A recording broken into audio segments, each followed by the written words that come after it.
Good morning. Welcome to the second hour of LoveBabz, LoveTalk. I'm Babz Rawls-Ivy.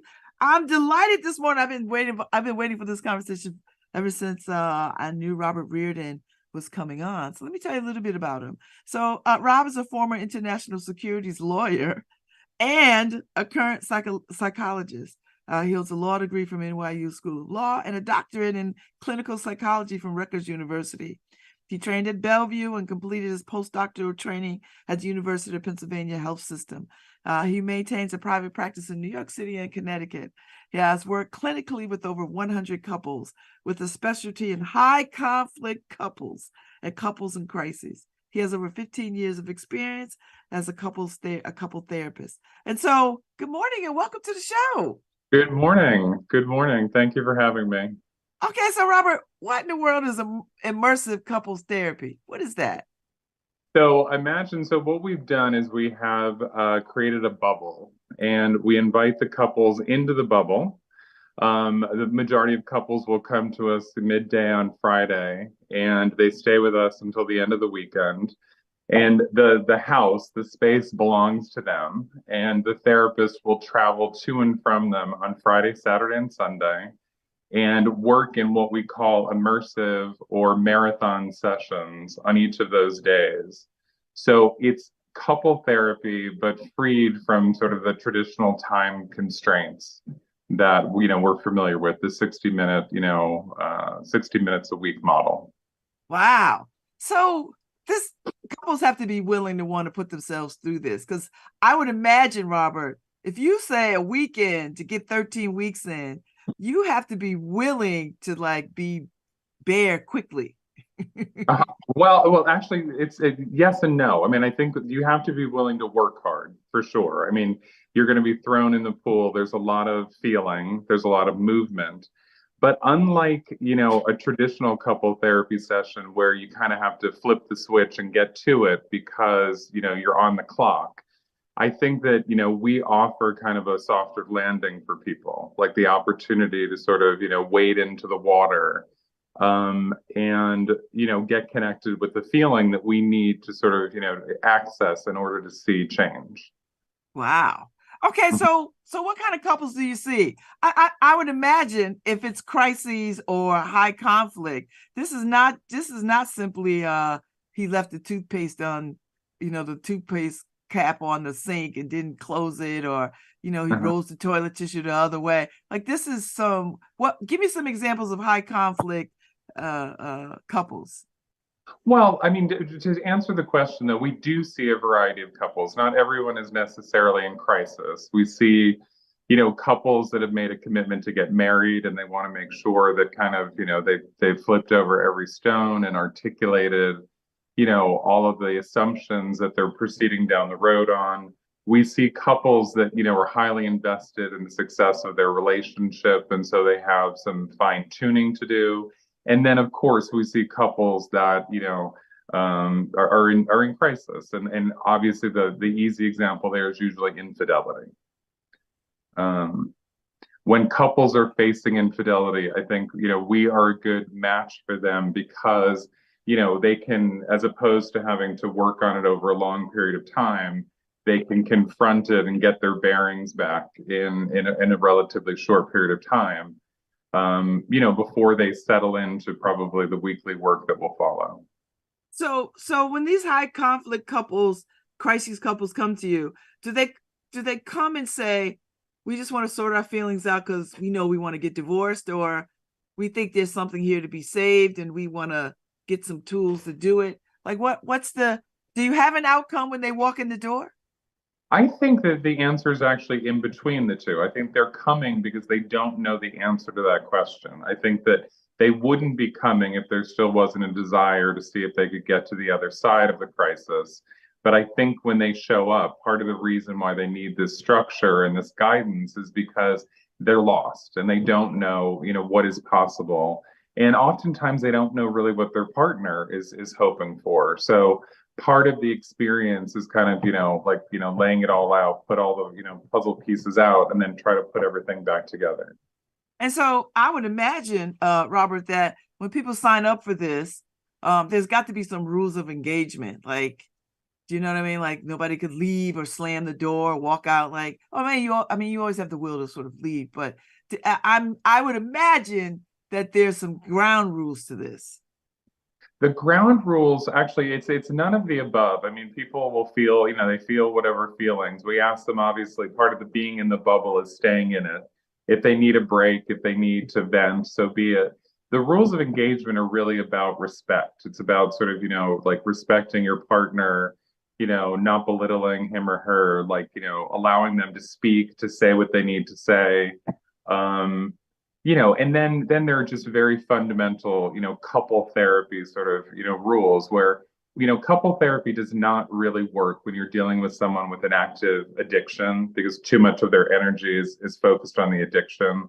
We do not work with couples that are actively, where one of them is actively involved in a relationship with another party and not willing to sort of cut it off and work on this relationship. Um, and so, yeah, but in terms of your question about people, feeling their feelings, no, it's actually a perfectly, perfectly fine spot for people to do what they need to do. Mm. So Robert, when you meet these couples, do you have a sense of how this is going to go just by interacting with them and talking with them? That's a great question. Um, yes, I'll be honest. I have a hunch, and I think that, and largely it has to do with, like openness. Like when people come, and even if they're, very lost or sort of need guidance, if they are open to, to learning, to trying something new, to, taking a risk, then, we have very good outcomes. We have very good outcomes. In fact, we have very good outcomes generally in couple therapy with couples that don't wait too long. I mean, usually the hardest couple to work with is not the high conflict or not the, couple that's engaged in certain behavior. It's the couple that's waited far too long to seek help. Mm. And so they've got a whole bunch of time with things festering, unresolved, unspoken about baggage, right? I would imagine. Right. Well, if you think about it, I mean, we imagine when we see a couple fighting that that's a bad thing. In fact, it's not bad because what it means is they're in the game, they care. And the problem with many couples, the challenge with many couples that wait too long is the feeling is no longer there. And so Oh, we cannot necessarily go and resurrect feeling that has sort of died on the vine. If we have a lot of it and it's messy, that's perfectly fine. oh, I see. So you get a couple that's indifferent to each other, or they're one of somebody's indifferent. That means they've already checked out. Like they've already, yeah. Oh, Those wow. those are the tough cases to work with for sure.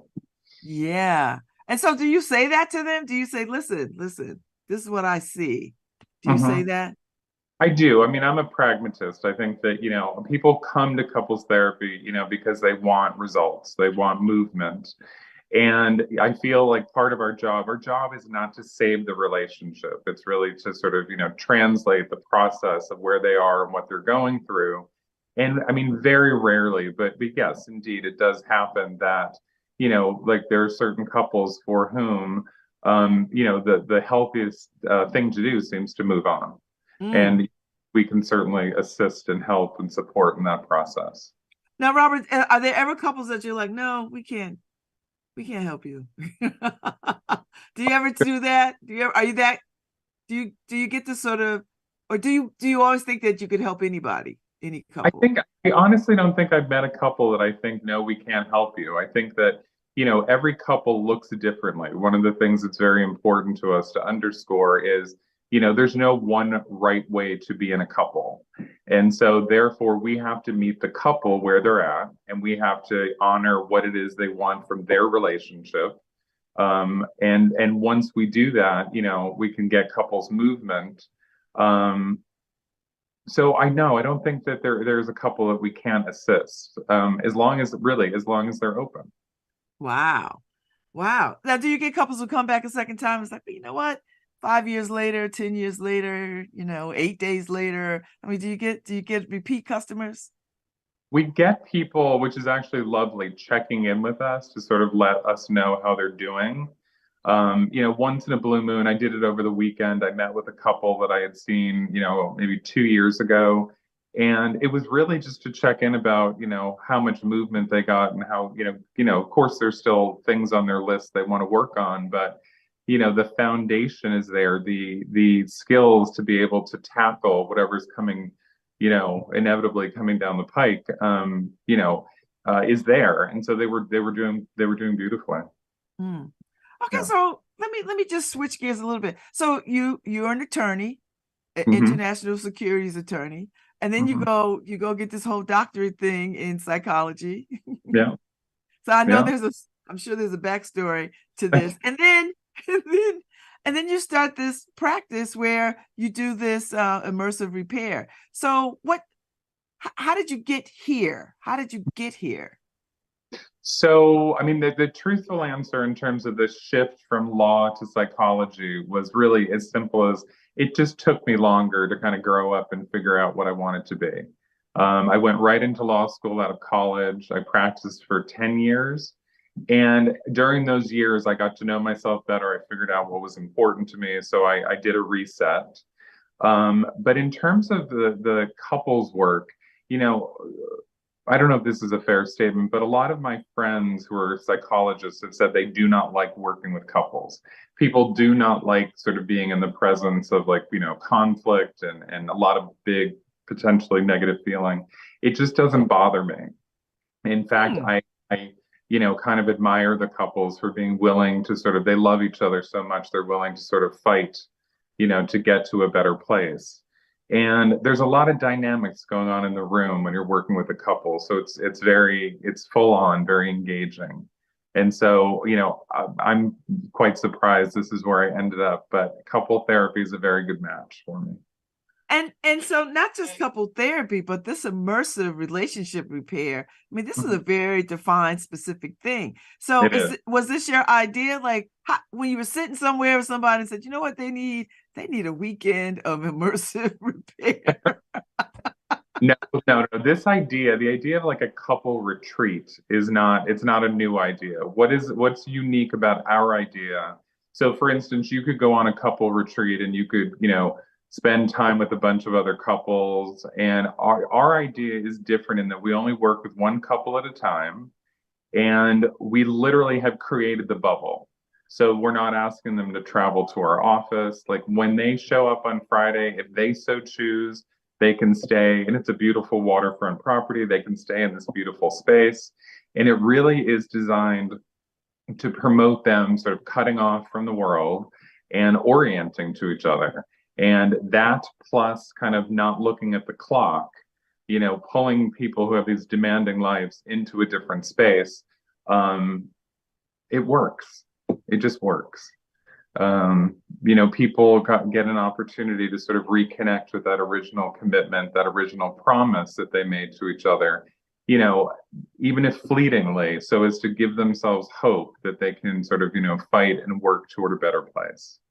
And so when they leave the weekend, I guess I would imagine they leave with a whole set of new tools and how to Mhm. communicate. And so does the care continue?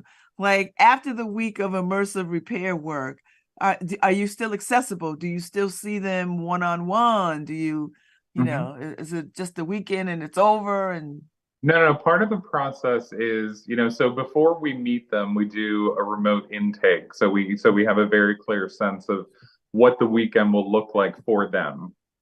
And then we create, a blueprint, which is essentially helping a couple, like understand like their particular dynamic, how they communicate, how they get into trouble, how they can get out of trouble.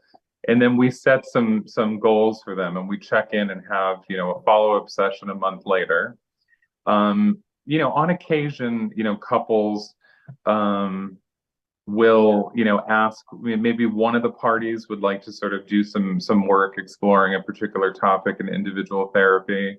And, to the best of our ability, we'll try to accommodate them and support the couple by doing some individual therapy. So, but yes, we are available to them, and we encourage them to check in with us for sure.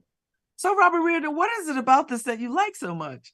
And does this feel like your ministry, your calling? I mean, do you feel like this is what you should be doing with your time in your life? I love that question. I am extremely surprised at the fact that, this is, where I've landed, given the law jobs, given the different populations and psychology I've worked with. And I think part of it is like, you know, um, it's the work. It's so valuable. It's so important, the quality of a couple and their relationship. And, it affects everything around them, their health, their family, their children, their parents. And so I think it reverberates. And so, I most certainly think this is critically important. And I love my job. So I think I will use that as sort of an indication that, yeah, this is what I should be doing. I So feel lucky. how do you keep yourself sane in all this? Like, how do you hold yourself sacred while you're listening to other people unload, unpack Mhm. all their issues and crises and trauma and all that kind of stuff? How do you do that? And how do you, and I would imagine, I don't know, but if you're in a relationship, how do you hold your relationship sacred in the midst of seeing other people's breakdowns? Well, I think the part of the reason I love my job is I'm constantly learning. So first of all, I get exposure to such a diverse population of people. So I'm learning about particular things about the way they live or what they value or what they want for their relationship. And so even in the midst of all of the chaos, I'm learning, and certainly hopefully growing and hopefully bringing that back to my own relationship. In terms of one of the things I think most, clinical psychologists become proficient at is being boundaried. I'm not like a particularly anxious person. It took a while for the couple to get to this place. It's going to take, some reps to kind of, get to a better place. But the key is being willing to get in there and talk about what needs to be talked about. And sometimes it's very, it's hard, it's difficult, it's not an easy conversation, but it's meaningful and it actually creates change. Mm, I like that. So now, are your friends? Because I have friends who are therapists, and there's a moment when you're always thinking, are they looking at me? Are they? Are they? What are they? What's going on? Is there some analyzing going on here? Yeah, Which yeah. which is nice, actually. I mean, do your friends feel that way about you? That I let me say this, my partner will sometimes give me the, don't therapize me. I think that's fair.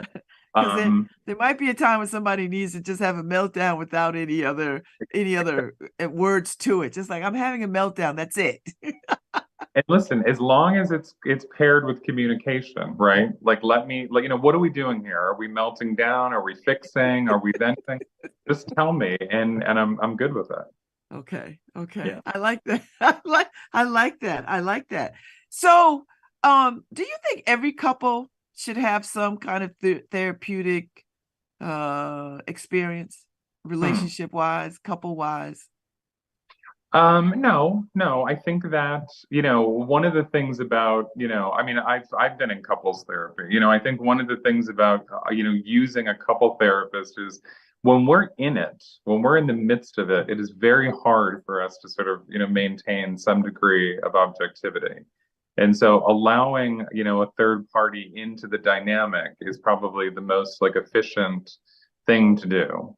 And I think, and that's a general statement. There's couples that perhaps are quite good at it and who will not make their way to couple therapy.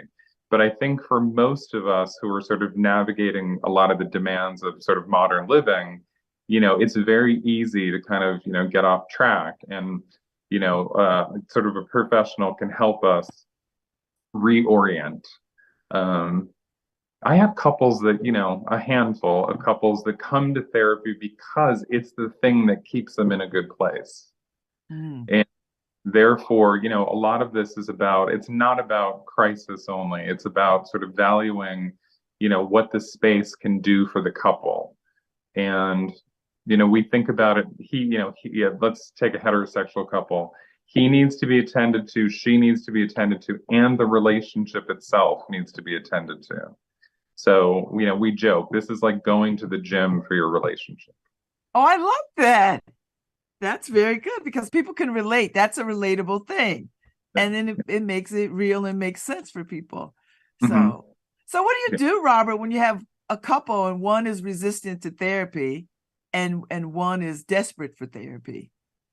So what we do, particularly like in the retreat space, is we ask for the opportunity to engage the resistant parties sort of separately before the experience begins to Ah, get a very good sense of what that individual is struggling with.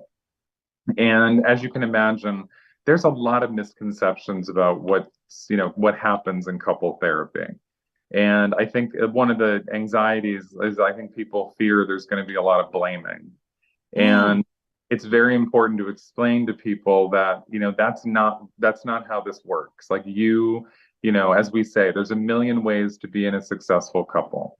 Like you are going to tell us how you want to be in your successful relationship. Our job is to help you get there. mm-hmm. And Right. so what do you do, Robert, when clearly you see couples jockeying for you to pick a side? Mm-hmm. I mean, that's where experience comes into play. I think, early on, I think, very young couple therapists will sort of be swayed and they're sort of, they're you know, keeping score.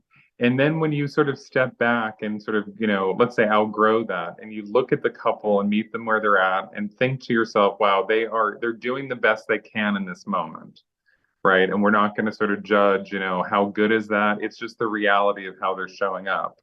It's very easy to sort of remain in the middle because both parties have a very valid point of view, Mm-hmm. right? And so, go ahead, finish. You have more to I say was on that?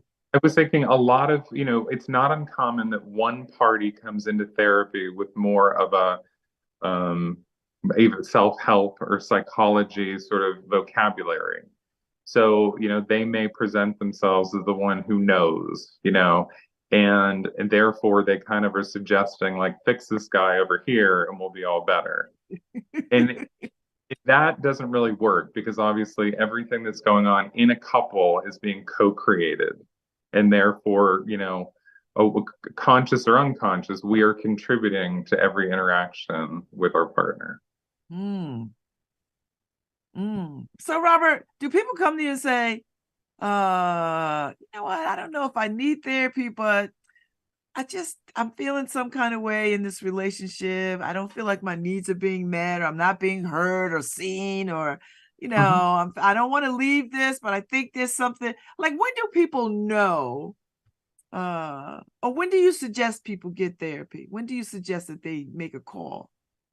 Oh, I mean, I'm a very big believer in people trying everything they can at home. I mean, for some people, reading works, but unfortunately, it usually tends to be just one half of the couple that's sort of dipping into that. I mean, I think once, all communication has sort of broken down and that a couple just cannot find sort of a middle ground or sort of a way to sort of make sense or understand each other. And then, of course, it's not uncommon if one of the partners is unresponsive for the partner to sort of fantasize about, what else is out there, what else is possible. And, I would suggest that when that starts to happen, like people really start to think about, getting a professional involved, because we don't want that thinking to wander too far. We want to, turn it into an expression of needs and turn it back to the partner and ask them to give you what it is that you need. Hmm. Do you ever get the sense that people think that couples therapy is a kind of luxury that they can't afford? I think that's fair. I think that a lot of people, when you think about all the demands that people are navigating and all the things that people need to put financial resources toward, I think that many people, keep pushing it down the list. And just as I said, it's For me, I think it's just so foundational. I mean, when a couple is out of alignment, the family's out of alignment, the kids are sort of impacted. With all the research we now know about, people living longer when they're in healthy relationships. I just think that, um, my wish would be people would sort of reconceptualize it, not as a luxury, but just sort of as a resource. We don't keep people in couple therapy for a moment longer than they need to be there, right? This Mm. isn't about sitting around on a couch talking about, your childhood. It's getting in there, getting to work, figuring out the problem, and getting back out into the world. Mm. And so, we're in this age now where the LGBTQ community plus community, non-binary, all kinds of folks are in all kinds of relationships. Do you Mhm. see all kinds of folks in all kinds of relationships? I do, I do. I've seen, yeah, I think I've seen most configurations. Yeah, I think that's part of the reason why it's important to sort of, you follow, their lead. People will make the decision about, what kind of relationship it is that they want. And yeah, I mean, we do couples therapy, we do everything. There's a couple I'm working with now to navigate the rules of an open relationship. I could go on and on, but polyamorous couples, um, really, we meet the couple where they're at, as long as they can express, get in touch with and emotionally express what they need from this relationship. And we can work on, do everything we can to get those needs met. The kind of, configuration of the couple, is of secondary importance. Mm, that's interesting because we're in a very unique time where people are trying to be open and affirming, and they want the communities around them to be open and affirming. And so does that cause you to sort of stay on top of the ever-changing landscape of relationships? Yes, for sure. Yes, yes. Yes, And and so how do you do that? How do you do that? well, I mean, part of it is, again, being educated by patients. I mean, a lot of stuff, is sort of, brought into the therapy room, and people will sort of educate you about the way they see the world. And, I think, uh, for instance, like working with queer people, like even under that sort of label, what people want for themselves and want for their relationships is even quite different. So, while, it's important to remain abreast of sort of what is happening, or the latest terms, or the latest, what people are getting up to on social media, fundamentally, it will be the meeting, the initial meeting with the potential clients, that is going to educate you about what it is that they want for themselves and for their romantic life. Mm, mm. Now, so Robert, do you see couples who are about to get married, like pre-marriage couples, like folks who are like, you know what, we're about to get married, and Yeah. there's some things we want to work on or set some foundation for. Do you see those folks too? We do. In fact, this summer we saw quite a number of them, and it's a very nice experience because one of the things that many couples don't think about is their relationship. They've been sort of navigating this, I like you, you like me, are we, aren't we? That a lot of questions haven't been addressed head on. There's a lot of assumptions that have been made. And so, the retreat is an opportunity to really kind of, articulate all the underlying assumptions that the couple is operating on, and, send them on their way feeling even more secure in their relationship to each other, because all the stones have been flipped over, and we've gone there. Mm, Yeah, it's a wow. very a lovely experience, and it's something that I would wish for most couples getting married, because it only fortifies the bond they have. I like that. I was just wondering about that because I would imagine that would be just such a good foundation for people to launch from when they Hmm. are making that step to forever. Yeah, yeah, and as we know, like when you're young, you probably are hyper focused on now or the next 12 months. And so part of what we are doing is helping them look farther down the road to, things that we can predict are going to happen in the life of a couple. and sort of, start just, getting a sense to make sure that they're allied in kind of the view that they have of it, or the assumptions that they're bringing to the decision making. Mm, mm. So before I let you go, and I've enjoyed this conversation very much. Likewise. Run through one more time about when should people make the decision? Like when should be the moment where somebody says, you know what, we're in trouble here, or I don't think we're in trouble, but we might be in trouble. We need to probably make a phone call. Let's just make a phone call and see somebody. I mean, it's a great question. And I think the answer, it always has to be about like not intellectualizing it, but feeling. When that feeling comes, when you feel lonely, when you feel neglected, when you feel, like, and maybe, like angry, but you just sort of are like, I'm putting all of my energies into trying to reach this person, and none of it is working. Like, I need assistance sort of, bridging the gap, or restoring the communication, or navigating the conflict. That's when I would pick up the phone. Hmm. Yeah. I'd say I'm That, not head. It's a very individual decision, right? So it has to be based in someone's sort of feelings. And there are certain people who are much, much more able to sort of let things roll off them. There's people for whom this hurts them greatly, sort of conflict, or, neglect. So everyone is different. And so to come back to a question you had asked, I encourage people, pick up the phone, call the couples therapist, explain where you're at. You could talk about being ambivalent, or you could talk about not being sure it's time. Um, no one's going to try to drag you into it. We're all quite busy after the pandemic, and therefore, get an objective viewpoint about, is there sort of material to work with, and is this an individual issue? Is this a couple issue? And if it's a couple issue, is your partner willing to sort of lean into the process? hmm. Well, I appreciate this conversation very much, Robert Riordan. I've learned a great deal Good, good. about couples and couples going into therapy. And should I ever get coupled again, I might have to give you a call. Keep us in mind. I appreciate it. It was a pleasure speaking with you. Thank you so much, and good luck in the practice. I hope you come on again. Please take care. Thank you. Thank you. Take good care. Bye All bye. right. Bye-bye. That was a good conversation, Harry Droz. Did you learn something, Harry Droz? I felt like I did. So I had to get the question in, Harry, about does he take a side? Because Oh, I know you all. I you know know, you all about that side thing. I'm over here my first day back, and there's an onslaught of people talking to me over here. Oh, okay. You know, Yeah. Well, so I didn't get to hear everything. I'm gonna have to go back. they got to go back and listen because it was good. Yeah. I enjoyed him very much. So what did he say about taking sides? No, he doesn't. He's mature enough that he doesn't get into that.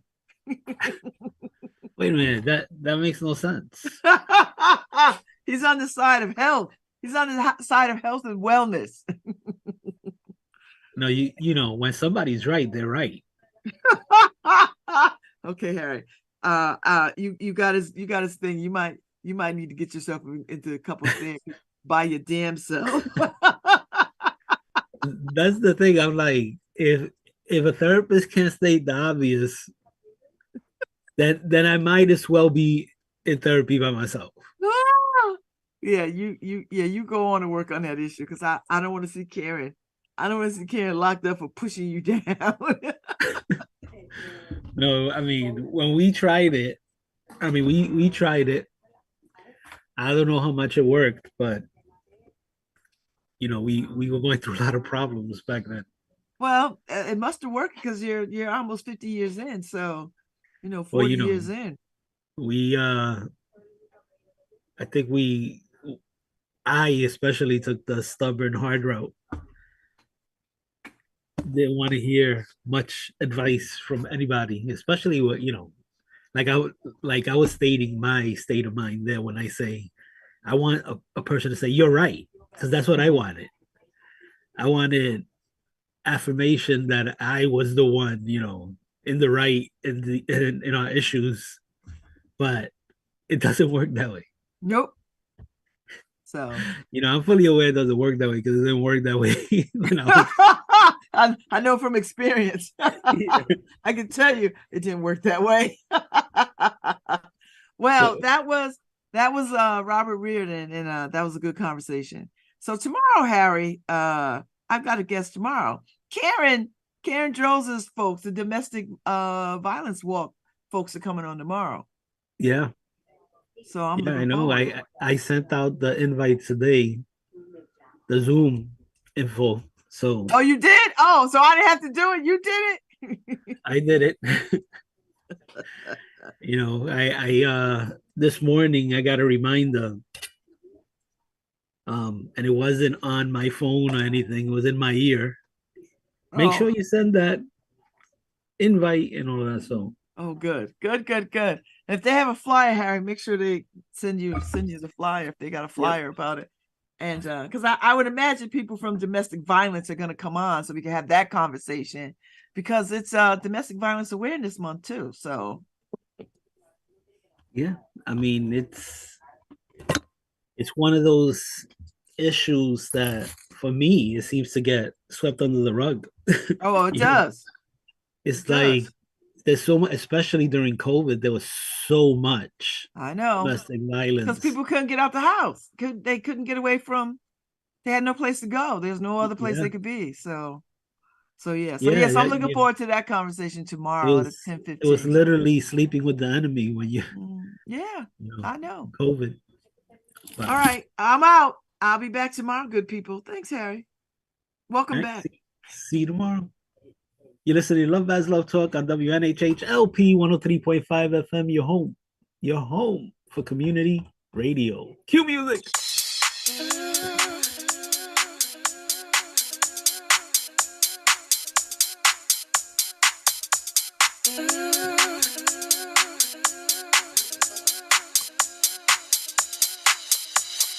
Love.